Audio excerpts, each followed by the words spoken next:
Danielson, the Dean of ASHES, to give us this talk about study drugs with students' involvement in using study drugs. For people on Zoom, if you please email Dr. Lisa McCoy to let her know that you are attending today so that we can have an accurate attendance roster for our COCA. Thank you. And Dr. Danielson, I'll pass it to you. Thank you for being here. Oh, my pleasure. Thank you. Is that too loud? No, it seems really loud to me. All right. So, well, thanks for spending your lunch hour with me. I didn't know I was going to be Zoomed, so those of you that are out there in Zoom land, feel free at any time if you have any questions to unmute your mic and just ask the question. Or if you're afraid to do that, you can type it in and we'll get some questions. What I'd like to do in the short time we have together is three things. One is I have a couple of short videos that I want to play that I think will tell you much better than I could some information about particularly study drugs. We're particularly going to talk about Adderall and Ritalin. Then I'm going to have some slides where I'm going to talk about some data and some facts about the study drugs. And then we're going to end up talking about three cases. And these are going to be faculty-focused cases. So this is where we get audience participation. So so we'll lock the doors so nobody can leave. So let's get started. First of all, why are we even talking about this? It's amazing if you go on the internet and you go to student forums and you find about the kind of conversations that are going on about the use of Adderall and Ritalin and other drugs. And we used to hear all the time about, drug use in athletics. We hear that a lot. But we haven't heard a lot about the use of drugs in education. And so that one of the things on the forum that I read about this morning, and one of the students said, I just found out a lot of people are taking this drug to increase their performance on the MCAT. They've been taking it every practice test to get used to the results. It's just like putting me and everyone else at a disadvantage. So this conversation is going on. So the first video I'm going to show you, it's only about 4 or 5 minutes long, but I think it's worth showing you. And if I can do this right without getting too many ads and unmuting it somehow. Yeah, okay. There we go. Thank you. There actually is sound in just a minute.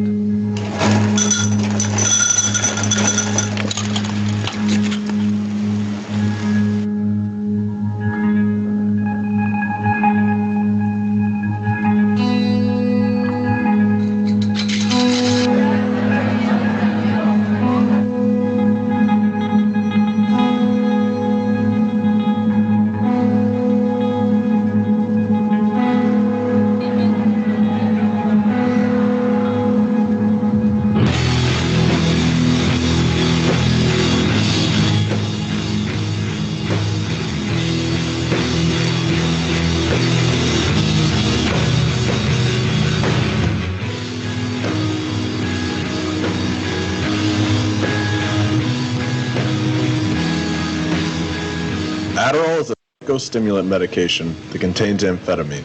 It is used for the treatment of ADHD and narcolepsy. Adderall has been shown to significantly reduce symptoms associated with ADHD and reportedly presents minimal side effects. Depending on dosage and ignoring potential side effects from ongoing use or addiction, the beneficial effects of stimulant medications can last several hours, allowing improved performance throughout the day.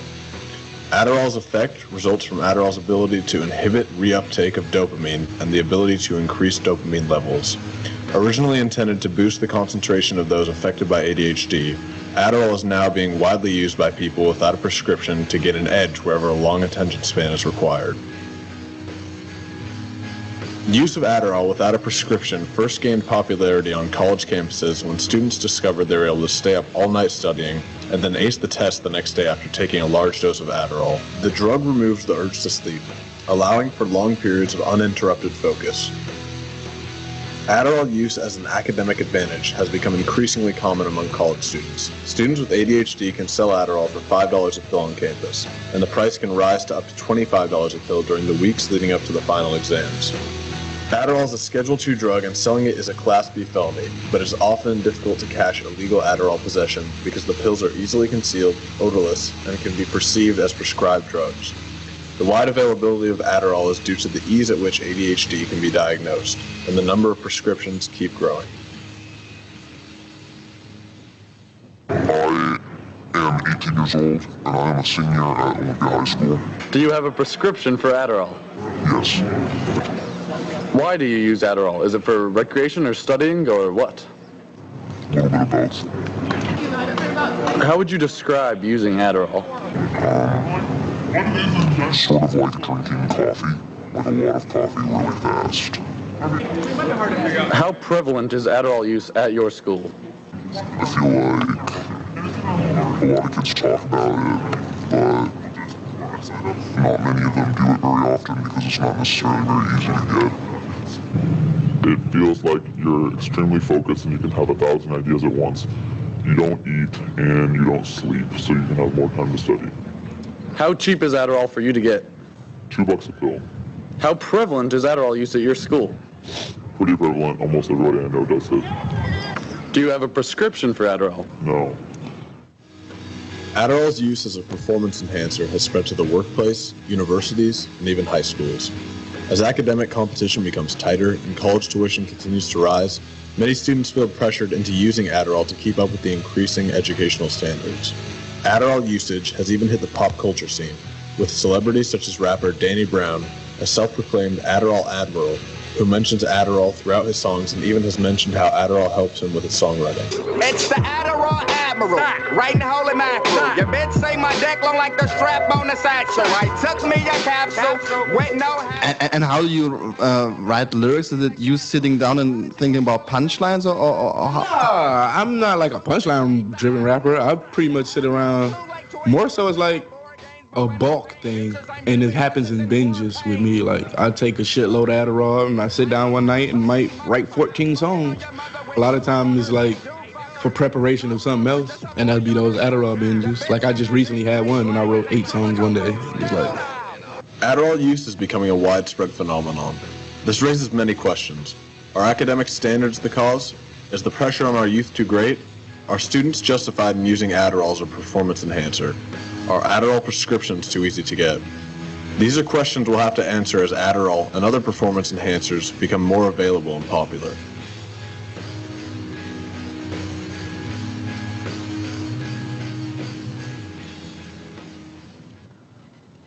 Okay, I was also going to say that I think Adderall makes the voice get really low. Thanks for laughing and getting that. So,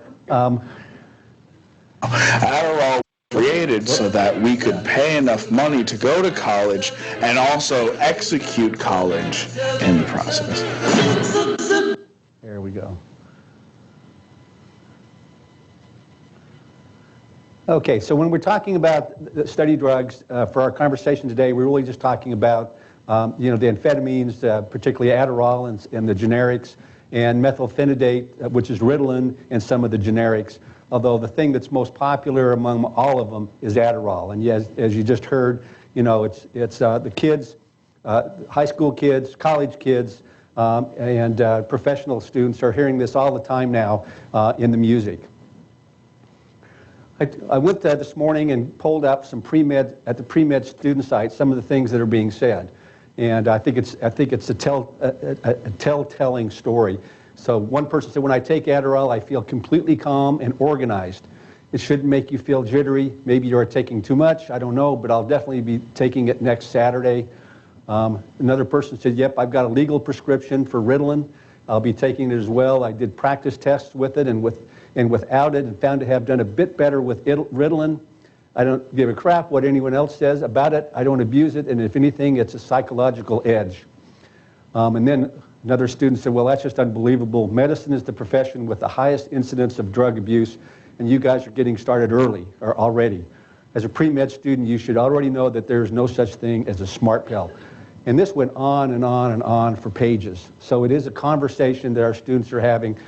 Most of the data that I looked at happened between 2004 and 2011 and really focused mostly on undergraduate. And I tried to find some data on professional programs, and there's not a lot out there. But it's just the fact that it's so prevalent. I think we have to be very careful about watching for this in our own programs. So I like this this cartoon. It shows a meth lab being taken down by the DEA, and people are saying, thank goodness they're finally getting the drugs out of the neighborhood, as they're standing right next to the Adderall lab. And I think the whole concept of Adderall among students and other adults is that it's a drug. It's made to do a particular thing, so it's not like illicit drugs. I'm going to play another short one. This is if you go on the internet, you'll also find lots of short videos for students. And this is one of the one I picked that I really liked.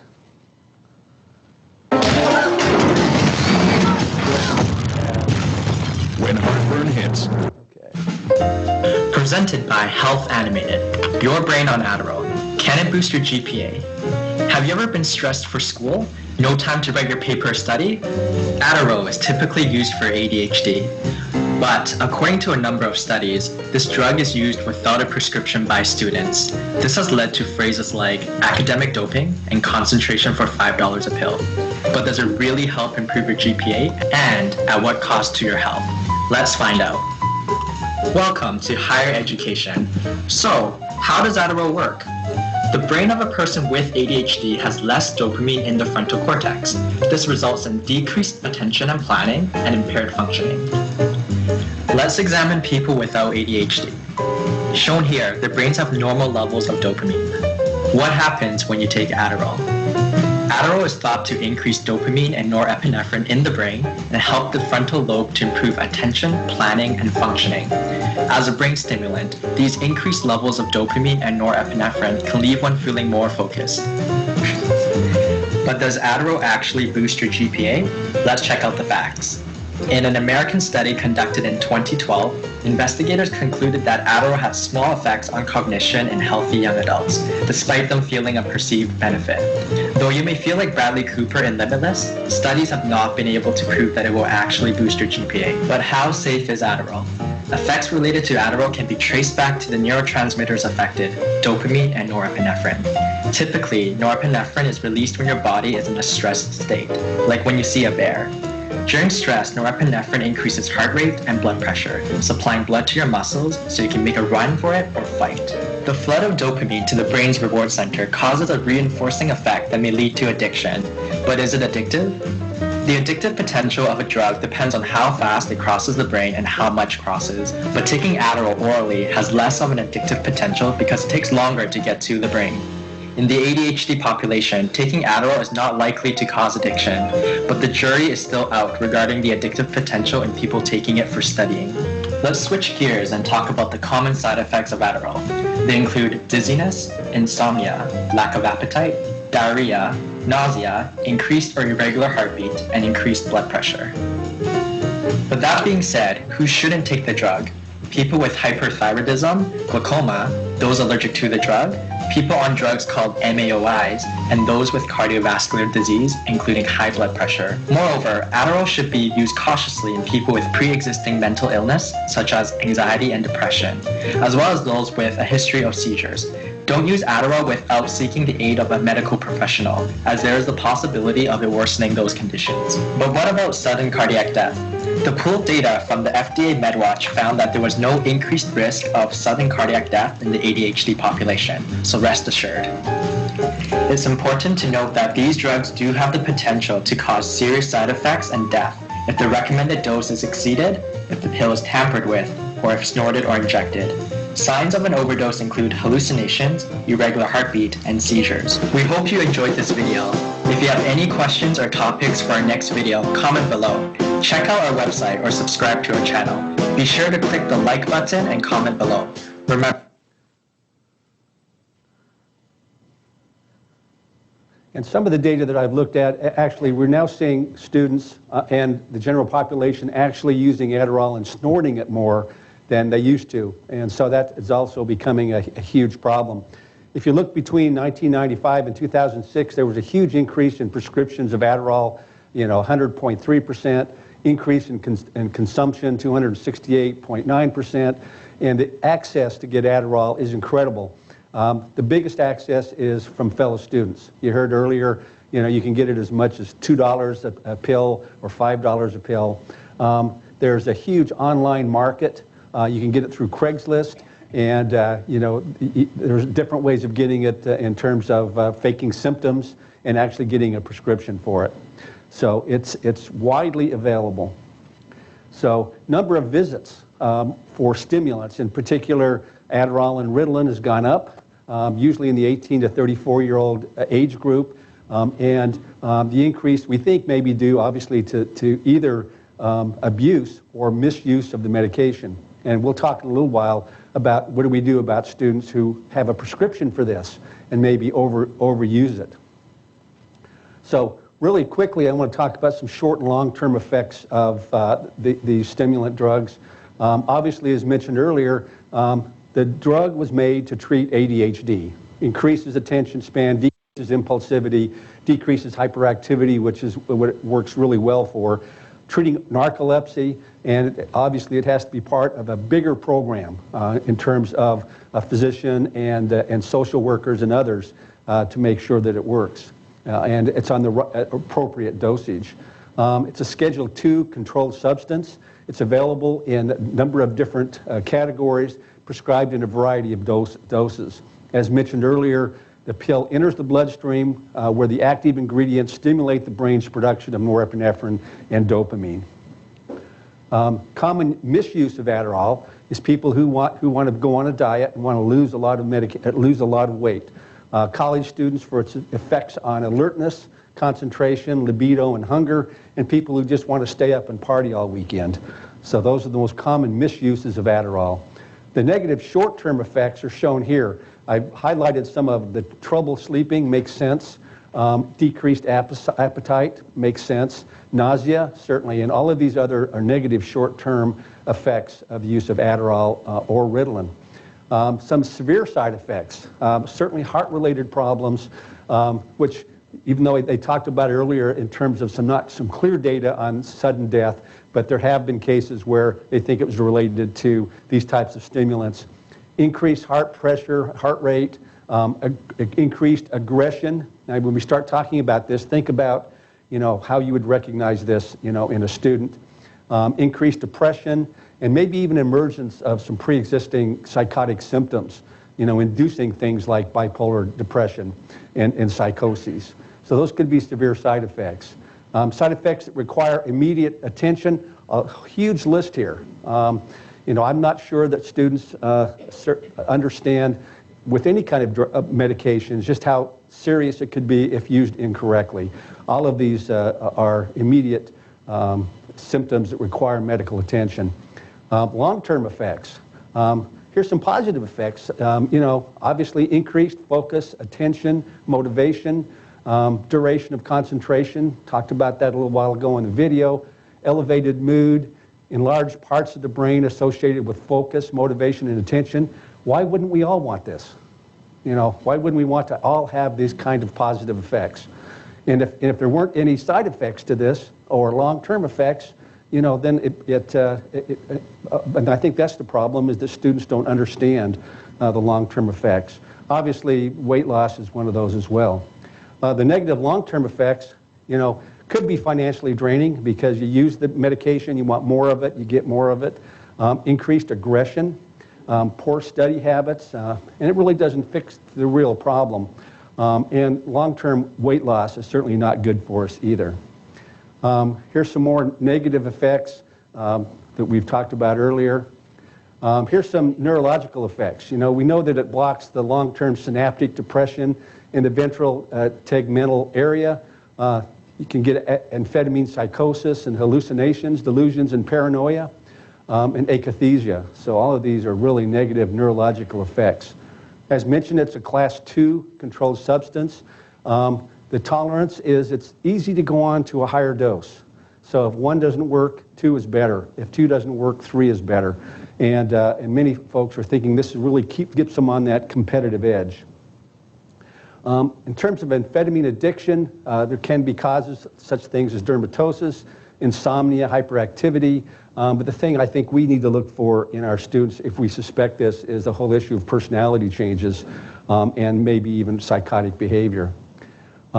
Obviously, you have to think about withdrawal when folks go off the medications, and usually what happens with this is they're binging. Something's coming up, it's time for finals, let's take the Adderall, they take 2 Adderall each day for a couple of days and sort of binge on it so they can get the studying done, then go off of it. And then they have the withdrawal symptoms of fatigue, mental depression, lots of anxieties, and maybe even nightmares. So not good things.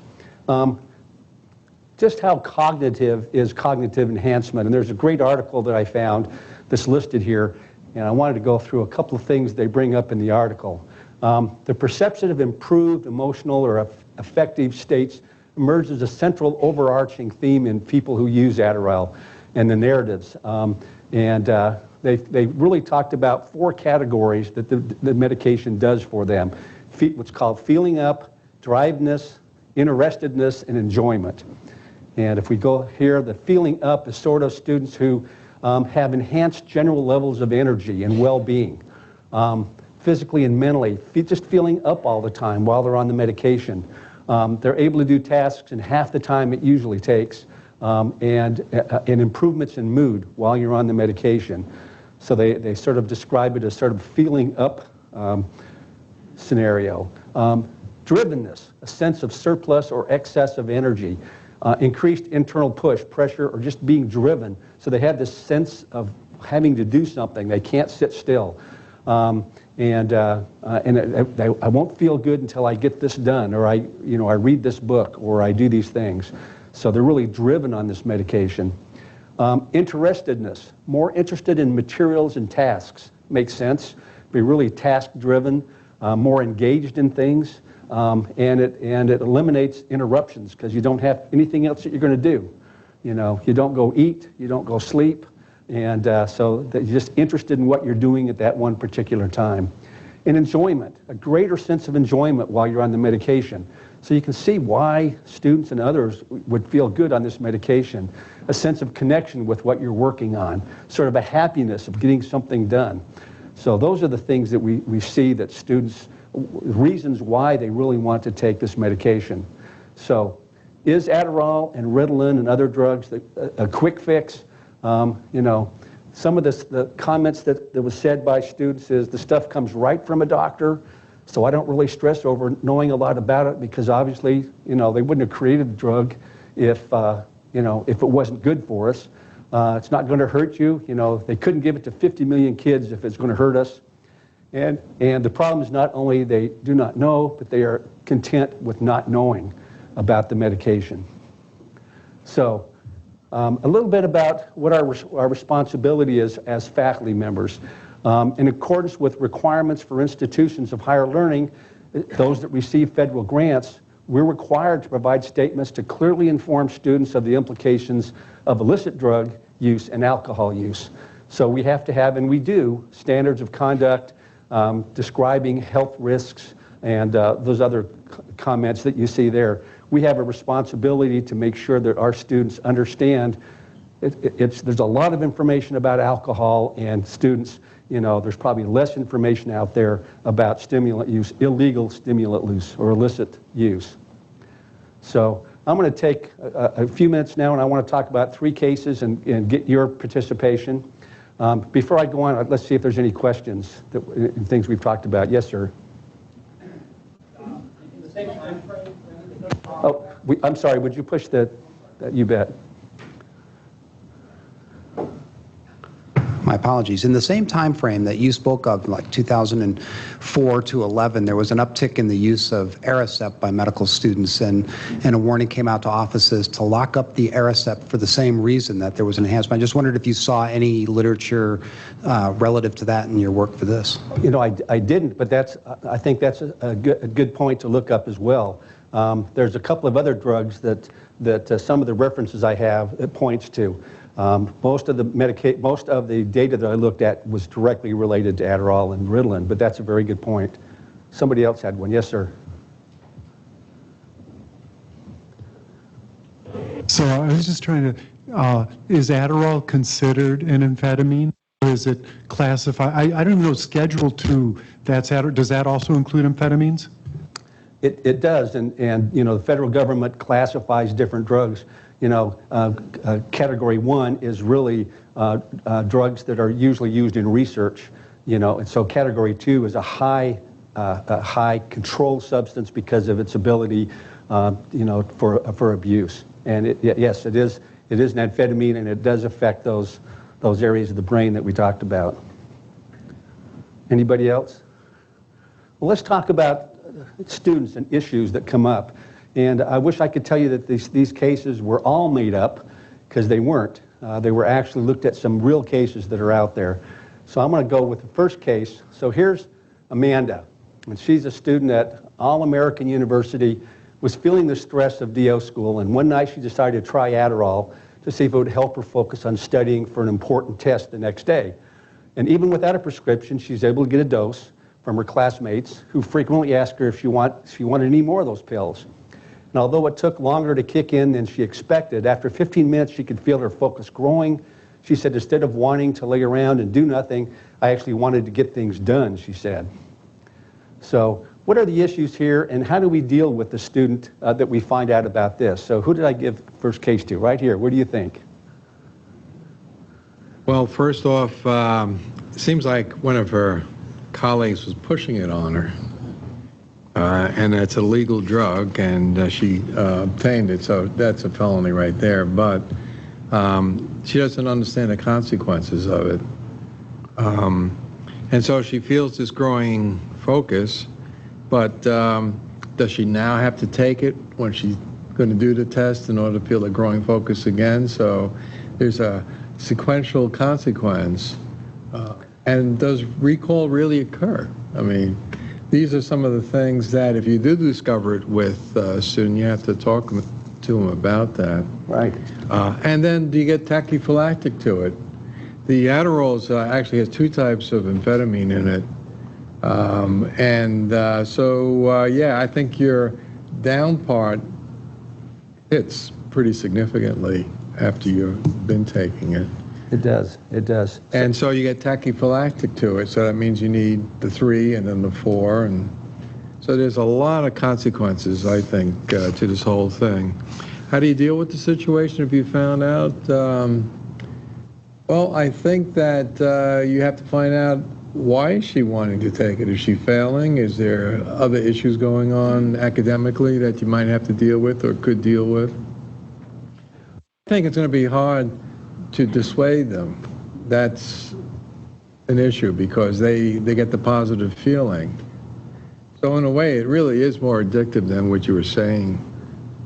Oh, it's very addictive, and it really pushes you to use more and more of it, right. Just because of the tolerance effect of it.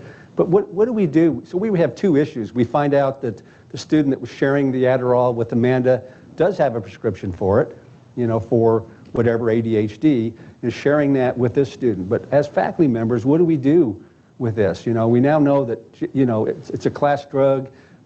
This person, Amanda's taking it without a prescription. What's our responsibility as faculty members?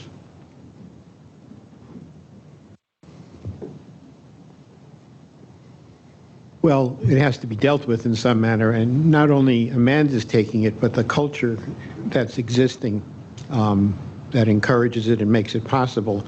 So as faculty members and not as doctors, because some of us think as doctors too much, you know, it needs to come to the administration, and people need to be directed to the appropriate resources in the school to deal with it. And if there's a sense that there's a real drug ring kind of sitting out there, you may want to involve the police also. Yes. I think for the student who's sharing her prescription, or the friend who's giving her the medication who does have a prescription, and if you find that out, I think a referral to a student performance committee for professionalism issues is warranted there. But what other resources do you have? I think we got limited resources. And the point you made about resources on our campus, you're right, we do have limited resources, and so it's sort of a catch-22, you know, because we're in a compassionate profession.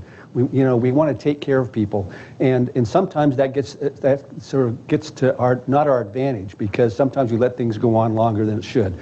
Just my suggestion is that when these things happen, that we take care of it as quickly as we can in the most compassionate way that we can. You know, Amanda, this is the first time she's done it, you know, and so hopefully she deserves, I think, some counseling, and so we have to refer to, you know, the resources we have for counseling. You know, there is a behavioral issue here that has to be addressed, and she needs to know that we don't accept this kind of behavior, and she needs some education. Needs to find out more about Adderall. Where do most people get their education in this country? It's from their peers, and so we need to make sure we get more information to Amanda. And you're right about the person giving that drug. They need to know that that's A, illegal, and B, if they're going to be a healthcare professional, you know, the regulatory boards don't look kindly on that kind of behavior. Who else? Yes, sir. So a comment.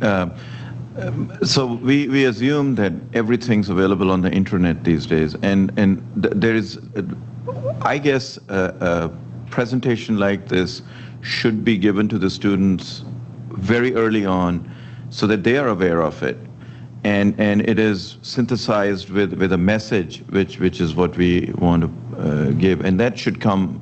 I mean, when we talk about drug policies, we're talking about more the addictive kind of drugs than alcohol.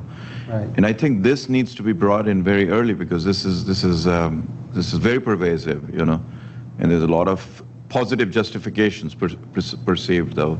So yeah, I think you're right on target. I think as a university, we have to have a no tolerance policy. We need to have written policies, and we need to let the students know what the policies are, and we need to know what the resources are if these things come up. And yeah, yes. It kind of comes down to if we consider it cheating. And if it is cheating, we have to treat it the same as we would a hidden note or a cell phone. It's a very good point. Is a drug enhancement cheating? And as one of the students said earlier, is that fair to the folks that aren't using it, especially when they were talking about preparing for the MCAT? Yes, sir. Yeah, I like that cheating comment. And it goes way beyond cheating, though, that these are people going to be writing prescriptions for people, and they're abusing. I mean, the student performance committee, they ought to be, this is absolute grounds for dismissal, because this is positions of anyone. And I think that the comment that was made earlier is right on target. Is we have a responsibility to let them know earlier in their education what's acceptable behavior. And that's our responsibility. There are some data out there that people that have trouble, behavioral issues maybe related to this in school, have trouble with the regulatory boards out there as well. So, yes. The Arizona Osteopathic Medical Board was here about a month ago and presented to our students. And the cases were kind of extreme, and they found them amusing, but with the idea of something like this kind of underlying it. And one of the things the board said is that a physician can kind of self-refer them to the board and say, you know what, I'm having an issue with substance abuse. Before I make a mistake, can you help me? Do we have something like that available for our students here if they wanted to self-refer? That's a great question, and I wish I could tell you that we do. I think we have some preliminary, through our counseling center, we have some preliminary stuff, but it all gets pushed outside. So I think it's a great question, to ask our student services people and to find out, what resources are out there for that. Yeah, you're right. In the world, if a physician has a problem and they self-refer themselves, there's a lot of things that happen around that. I sit on the PA regulatory board, and, if somebody self-refers or someone else refers them in, their life changes, hopefully for the better, but their life will never be the same. I'm not saying that that's not a reason to do it, but anybody else, anybody from the Zoom audience that has a question or comment? Nope. Okay, well, let's go to, that was great conversation, so stay on that for a minute. Let's go to case 2, and I see Danielle's in here, so this is a PA one for you.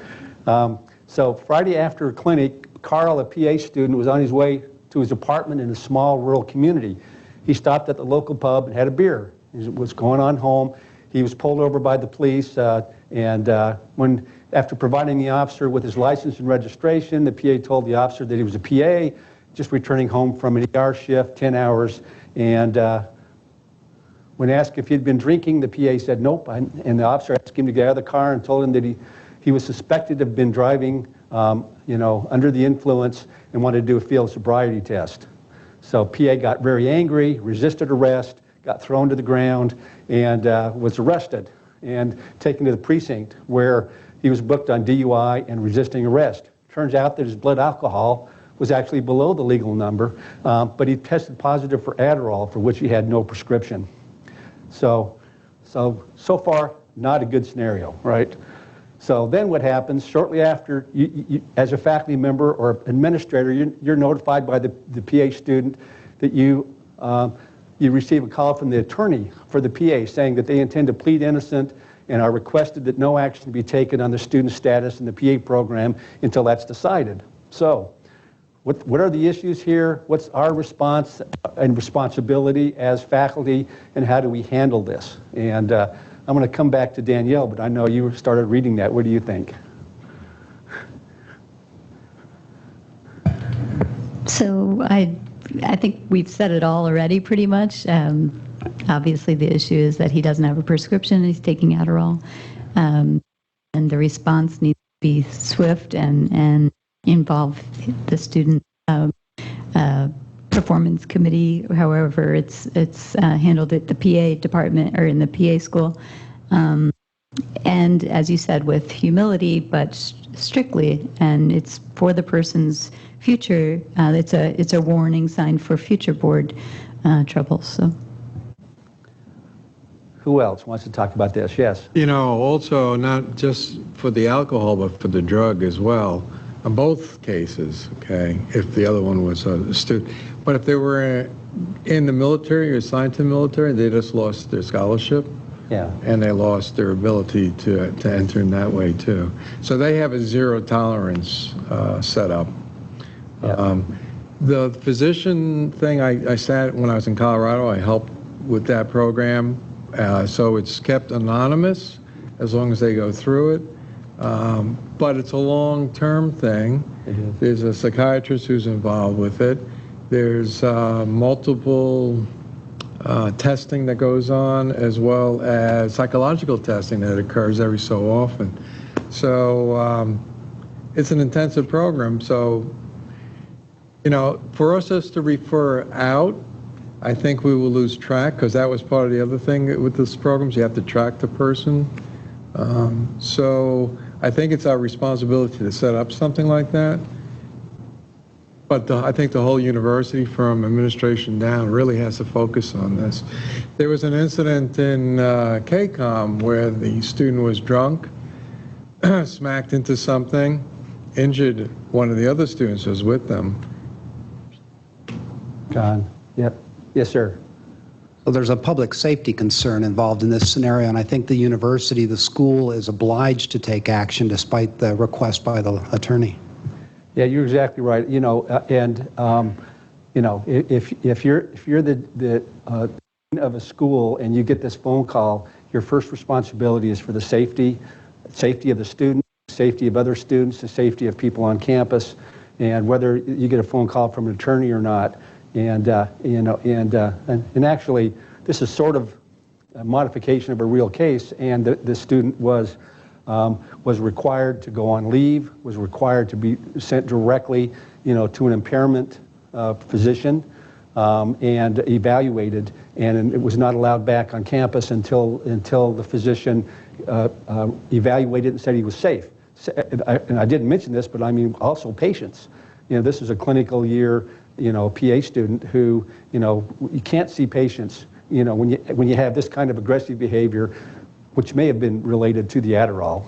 So, yeah. What else? Yeah. Well, I think it could be used as a cautionary tale up front for students who are entering medical school or school. They need to know that there are ramifications of getting a DUI on their career, and a DUI can come from lots of different drugs, not just a. And also, students need to know from the very beginning, depending on the profession, if at some point you have a felony, the chances of getting a license, is suspect. Anything, Danielle? Now that I'm picking on you. Yeah. No, I mean, I think all of the important points have already been brought up. There are a number of huge red flags in this student's behavior from the get-go, leaving work, stopping, thinking that it was at all acceptable to have an alcoholic beverage and then proceed home and so on, and assaulting the officer, obviously. So lots of legal ramifications here. But I think what this really underscores is the importance of having well-written internal policy and adhering to your policy consistently from case to case, because we all know how challenging it can be to actually extricate a student from your program, right? And documenting all of these things as you make these policy decisions throughout the program's evaluation of this particular case. Thank you. And I think, in this particular case, in the previous case, there certainly was room for more compassion for Amanda, first time she did it. This case, I think there has to be no tolerance for that kind of behavior, whether it's related, to a mental disorder, related to, drug abuse or whatever. So, so I think we have to handle it quickly, not only for the PA, but the patients and people around him, but what the messages it sends to the other students. And, there was an issue many years ago where an issue similar to this took about 3 months to handle. And by that time, the faculty actually lost faculty over it. Faculty said, if you're going to handle, it wasn't me, but if you're going to handle it this way, I don't want to be part of this. And, you have to handle things quickly. Okay.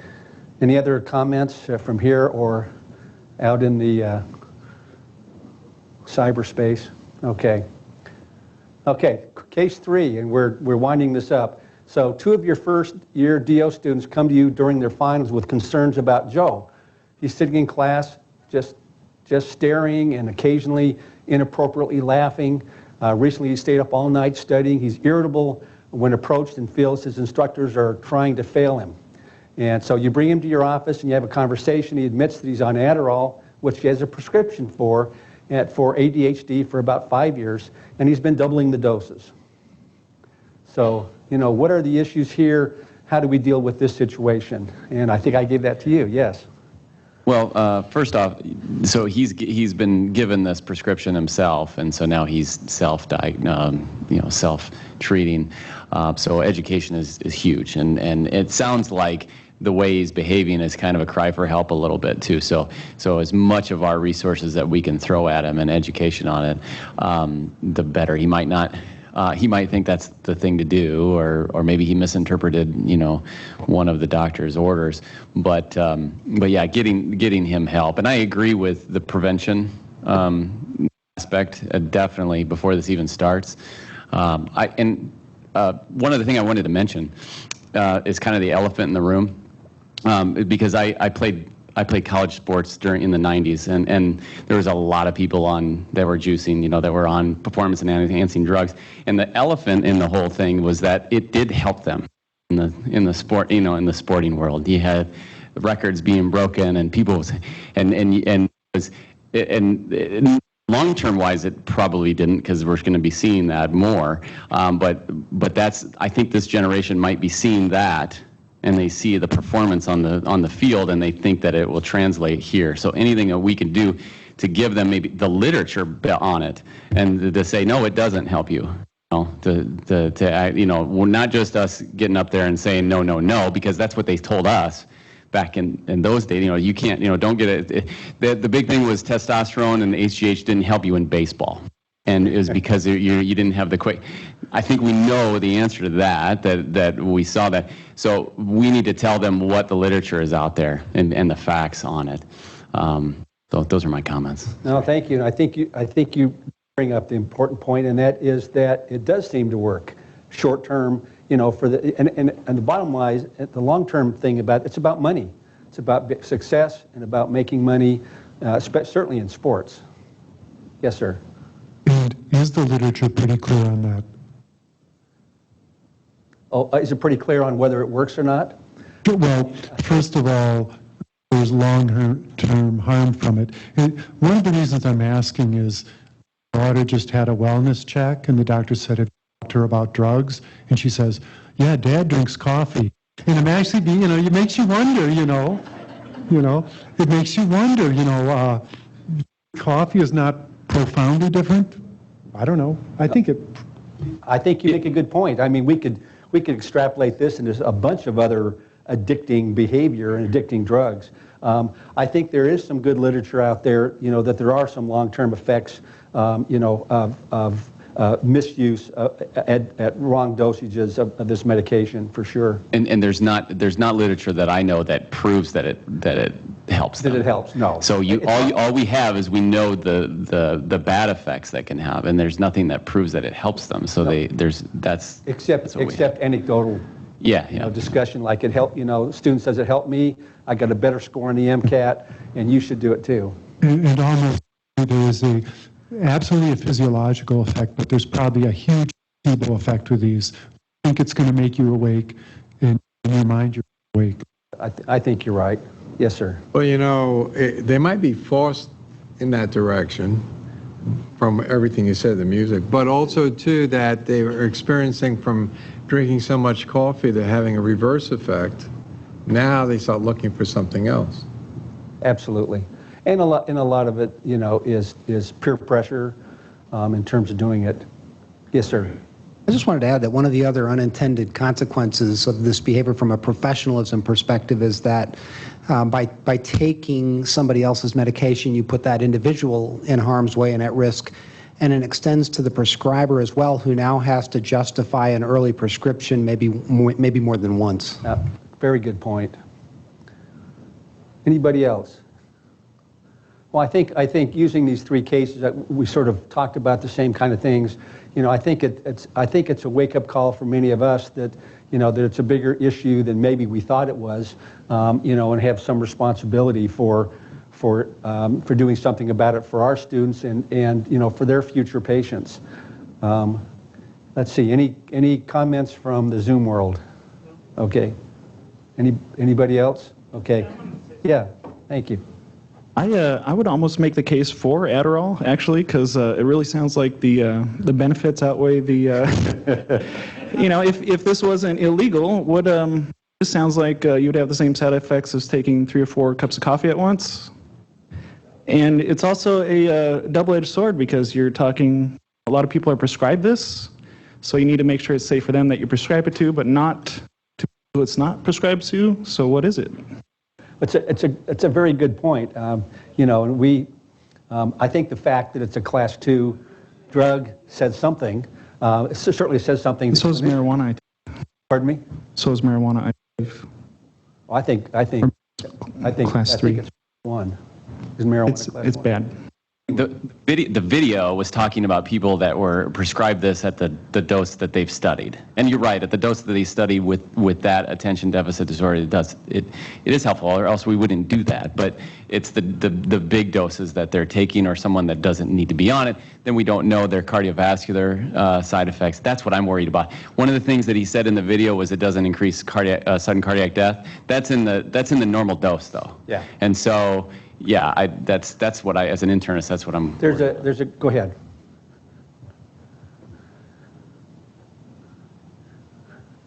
I'm absolutely not educated in this at all. My area of expertise resides elsewhere. But I've got a curiosity question brought up by the coffee and by the results of this. You know, also there's a big issue with all these energy drinks out here. So what happens when you combine like 6 or 8 of those energy drinks with Adderall? I mean, what happens to the effect? And, you know, because people have been known to die from cardiac arrest from overindulgence of caffeine, and you put that to Adderall. I'm glad you brought that up. And in the references, there's actually a link to a video that's called Red Bull and Adderall. And, you know, and we could, to your point, you know, We could have a long conversation about the long-term effects of caffeine. We know the long-term effects of nicotine, but there's not a lot of studies out there in terms of long-term effects for this. But the bottom line is students think that it's fine, and it's our responsibility, to do whatever's appropriate to make them good clinicians. Yes, sir. Is it a society thing that we've accepted it? And I'm reflecting back about 4 or 5 years ago, we were having dinner with some friends here in Scottsdale, and the fellow's cousin showed up, and she was a psychologist who worked with the Green Bay Packers, and she said that on Monday they put all the players on Adderall, kept them on Adderall all week, and then on Saturday they took them off Adderall, so they played without Adderall in their system, or they got them aggressive and then they played that way, and that's our society is doing that. Trying to get a football player to be aggressive. What a concept. They have a random drug policy, and that would test them positive. I don't believe that they do that. Well, yes, actually, it is. I have because they ding players for Hold that thought, because how long does it stay in your system? I'm going to ask somebody that. So, yes, sir. Are you aware? Does any school ever drug test their students? Oh, yes, they do. And it's something well, two things. We do a criminal background check. At least in my school we do. I'm assuming that you do as well.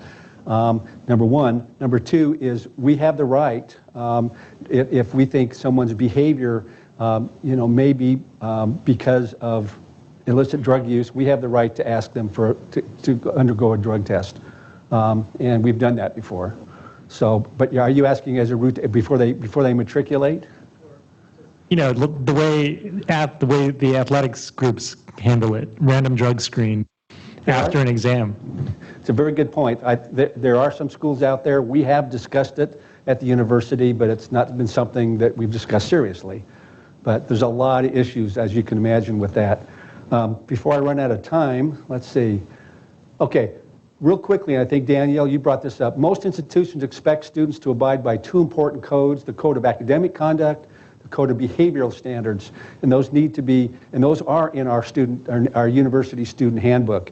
And probably the one that affects what we're talking about today is participating in an academic or clinical endeavor while under the influence of alcohol, a controlled substance, or illicit drugs. And so there's, the code that we have to make sure that our students adhere to. Okay, real quick. All right. Did Ray leave? I was going to ask him this question. Okay, on average, how long does Adderall stay in the body after the last dose? So. What are the clickers? I'm going to go with D. No, yeah, I'll try D. So you're going to go with D, 10 days. Anybody else? We have any pharmacologists in here? Come on. So you're going to go with 10 days. Okay, well, let's just go here. The answer is 2 days. The half-life of Adderall at normal dosage is about 10 hours. Okay, second question. I know you're reading that, so. Okay, by the way, I've made these slides available, and you'll make sure that, okay, what's the maximum prescribed daily dose for Adderall? Maximum prescribed daily dose. Who wants to? 20 milligrams? 40 milligrams? Good question. Good question. Well, and actually it's a trick question because you're both right, because it depends what you're treating. So if you're treating ADHD, it's 40 milligrams per day, and for narcolepsy, 60. So these are the two, actually it was Red Bull and Ritalin rather than Adderall, but this second one here, the drug-like Limitless. How many people saw the movie Limitless? You should see it. I mean, and now I think there's a TV movie on about that as well. But this video, it talks about Provigil, which is sort of the newer, and you should watch this. There's some other resources that, if you really had a lot of time on your hands and would like to know more about this, there's the myth of study drugs. There are actually 3 parts to it, and it is excellent. if you want to watch that.